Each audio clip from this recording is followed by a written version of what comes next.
This is chairman of the All Synod Wing of Muslim League Youth Front, and Mr. Sadi B is President Council. This is where forming D to the Honorable Media's Market Market, and also the Honorable Vice Secretary and because of the diplomatic corps and friends. Last month in March 2024, a panel appointed by the government of Sri Lanka on AI, artificial intelligence, submitted the report to the President of Sri Lanka. So it's a white paper on the rollout of or development of AI policy for Sri Lanka. So the document was not a policy paper, but it was a white paper. And that particular committee comprised 29 members, including the Wakil, who was Adi Wakil. His name is in the list of 29 experts. So I should not be here speaking about artificial intelligence. It should be another Wakil who should be here. So I was going through the list I found. I was shocked to see the Wakil family was there. It was, it was Fadi. Fadi was named there. So what I want to say, the government has allocated 1.5 billion rupees in the 2024 budget for artificial intelligence implementation training through establishing the National AI Center. And based Sri Lanka, the digital landmark in Asia by 2030. I'm no more the spokesman of the government, but I'm just telling what's happening in Sri Lanka in the AI sector, artificial intelligence. Because AI is not a bad thing. If you use it ethically and effectively, it's a tool that you can use for the betterment of the society. In the medical sector, in the transportation sector, in the aviation sector, these are extremely important sectors that AI can be used for the betterment of the human being. But the problem we are solving today, we have clustered artificial intelligence, disinformation, and deepfake as a bad element to democracy. The problem is in the technology. I'm not an expert. I'm not a technology expert at all. I'm from the media sector. But what we have understood is the wrong use of technology is getting widespread than the good use, especially among the media. That is the challenge we are facing.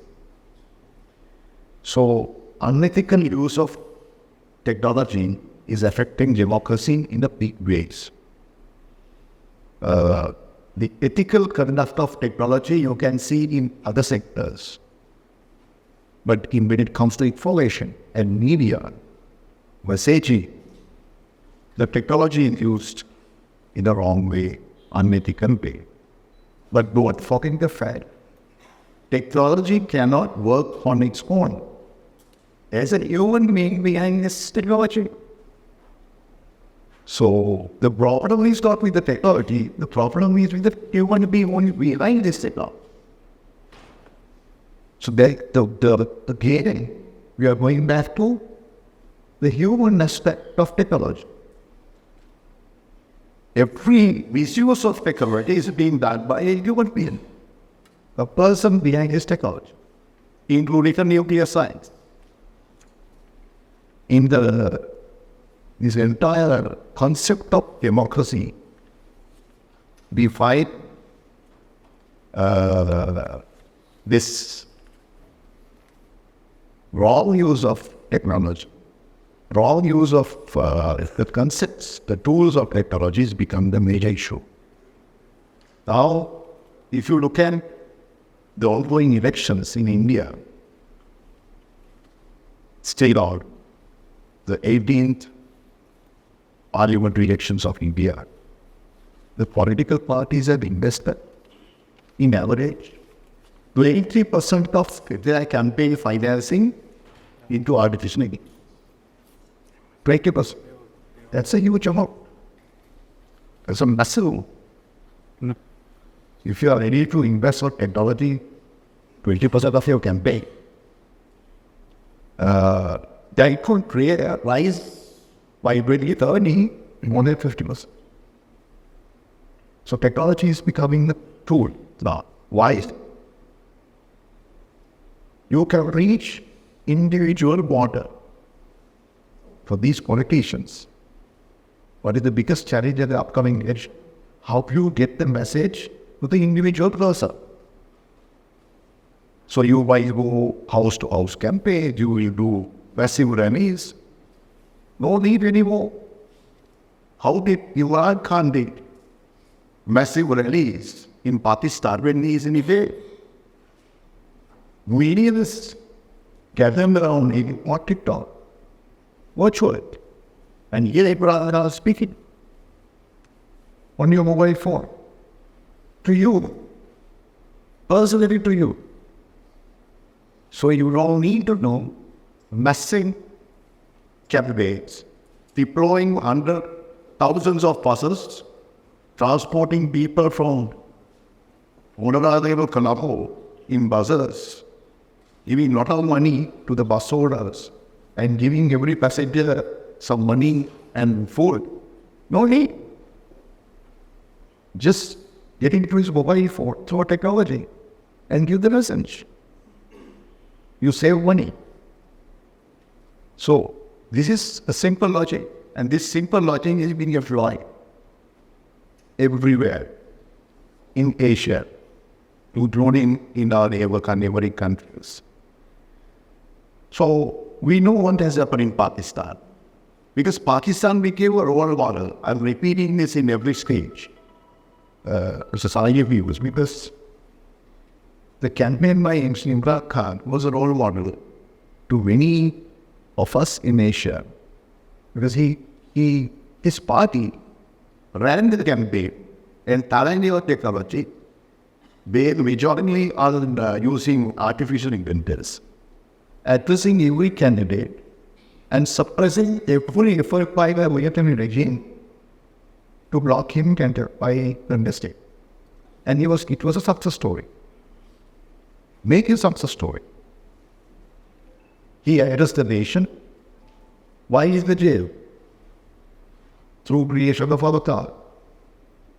Now even in Indian elections, during the thick of campaigning, this big actor, American Khan came to embracing the form with a message calling not to vote for Mr. Modi because he betrayed some election players.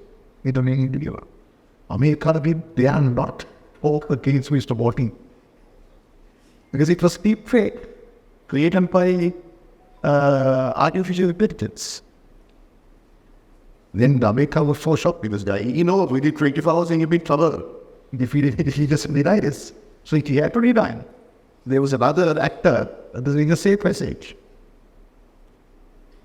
So these fake sites are disturbing democracy because the technology is used in the wrong way.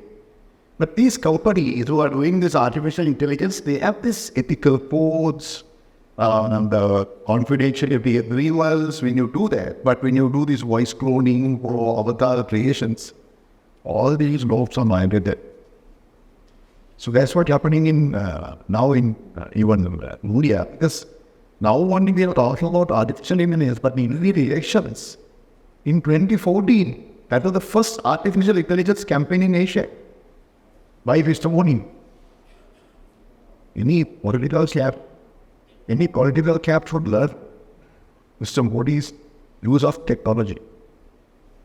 Is all seasoned politician, how we use the technology and how we mobilize fuel.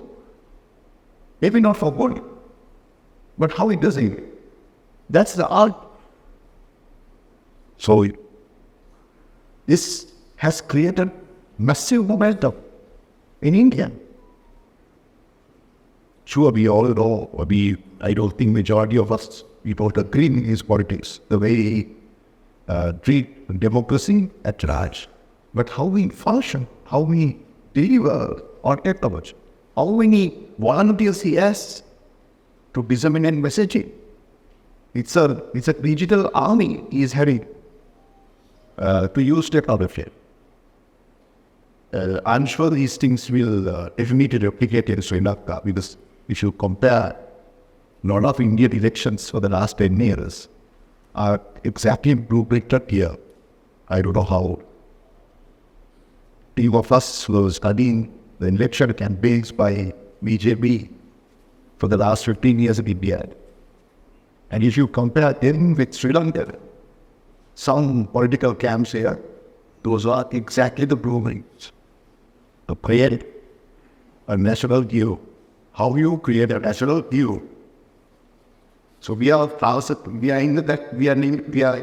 that transition period. Extremely vulnerable, sensitive transition period. Because if you take the 2019 Easter bombing, that exactly happened during this time. What do you mean by this time? 6 months before the election, and also coinciding with Indian elections, in the midst of Indian elections. I'll not point a finger at anyone. I'll just give you parallels. The Easter bombing happened exactly in the midst of Indian elections, and 6 months before our elections. So we are passing through a very sensitive time. But I don't think the whole story of creating a demon among Muslim societies is no valid in Sri Lanka. It has gone. Whatever Satan done, Aradale has done it best to create unity among the society. That's a major change. It's extremely difficult to create that demon or rift between Sinhalese and Muslims. So you need to find a new enemy to create a hero. So there are some instances for the last 3 months to create a new enemy. Especially it's surrounding the gay Hindu community. We have seen the Borobhi temple issue. We have seen another Vaunia, the Hindu temple issue, where the priest was arrested on the Mahashivaratri day. So the same logic continues in a different light to create another enemy, to find another national hero. So we are passing through that period. That we've been definitely using technology as well, creating this information, creating the fake. So next 5 or 6 months today, the Election Commission announced the duration of the election. So that's a formality. Now that we know the presidential election is coming for sure, at least. So that's a confirmation. So with this, we don't expect a very rosy path for elections, very hunky-dory process for elections. That will be really, really challenging because there's a tough game. And these elections are going to be with 2 components. Number 1, protest vote. Number 2, frustrated vote. In 2019, it was only a protest vote. But this time it will be a frustrated vote also. But we know now the candidate will get a clear majority. So there will be a tough day to every political party. So deep fake, disinformation will be extremely heavy in this election. Election Commission, we had a big event yesterday to help the Election Commission in developing media guidelines, Madhyupama. So they're supposed to announce media guidelines when the elections are announced. So we had 100 people attended a stakeholder consultation. And the Election Commission in general was very explicit about its capacity. So we are talking about artificial intelligence, deep fake, disinformation at elections. And on top of that, you have a campaign financing act. You are supposed to collect all these financing including advertising ads, advertising in media. They're supposed to monitor. Right? If I'm correct, if the local government elections were held, they were supposed to get more than 800,000 votes on finance campaign finance. So who has the capacity to violate 800,000 votes by the election commission? So you are entirely overloaded with responsibilities, but what is their capacity to track artificial intelligence, to track technological misbehavior, to track disinformation, to track campaign financing, and to deal in these big tech companies? If I'm not mistaken, the Commissioner General himself, during the speech, on open public, he said, if we have 500 computers, 250 are open. And the working 250 also more than 20 years old. So this is the condition of the state entity that has to ensure free and fair elections in the midst of these technological advancements. You can't blame this institution. And most of the skilled human resources are migrated from the election over on the beach. So it's huge dilemma that election commission is facing. So we are ready to help it. So we are in discussion with the election commission to help as much as we can. One of the issues Mr. Sarlevis and Mr. Suhair, the commission mentioned, was about the legal innovations, because Mr.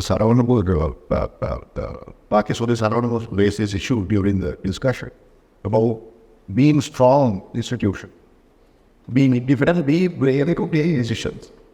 And the Commissioner General said, yes, we can be brave, but if we brave enough, and if you are challenging the polls, we were represented by the intelligence. So our independence is going to be that. Number one. Number two, and if the attorney general refuse to appear for us, then we have to call private lawyers. And we don't have funds for that. And some means are still pending from previous legal interventions, he said. So we cannot cripple down an election commission like this. If the attorney general is not willing to appear for election commission, we should have Mr. Zoel or Mr. Zarib is appearing for that. At least from a by association perspective, as an institute, we should have a moral system to help it. This is how we can collaborate for free and fair elections. Independent institutions does not mean you are not allowed to collaborate with civil society. You have to. Independent institutions are made. So I'm just giving you the context in Sri Lanka. I'm not going to take much of your time anymore, but I just want to allow my Muslim brothers and sisters that we are going to face a very critical election, very sensitive time. We have to learn from the past. The recent past is 2019. So let's learn from that. And let no any force, political, local or international, to create division among us and to create tension among us. It's gone. Don't try even for a second. We need a new Sri Lanka. With technology or without technology, I mean, all these developers, we need a new Sri Lanka. We need good leaders. Leaders who unite this country. We tested one who wanted to divide this country. And died 20 years or another after 2.5 years. So it proved that we cannot divide this country. We cannot allow this. Done. Finished. So, Muslim youth, my Muslim friends, we have to develop a new Sri Lanka. We need a new country. And let's request our political party leaders to send us good, clean politicians for us to move away. Not the same old recipe we need. We need new youth. We were talking about the youth, and even here, I was reading Mr. Vitya's last year message.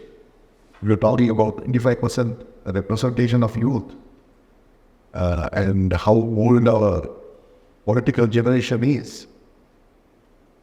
It was J.R. Jayavarnadar who decided to appoint a young Secretary General of the party in 1982. When he picked out this new Secretary General, he was only 28 years old. Can we imagine the one single party in Sri Lanka now who will choose a youth of 28 years old to lead the party as a General Secretary? It was Harish Abhivaradana. Harish was only 28 when he was selected as a General Secretary of the biggest party of Sri Lanka, National Party. Can we ever think of it? So we are continuing that legacy. We need youth to take this day. And I congratulate this Founders Day. Thank you for inviting me.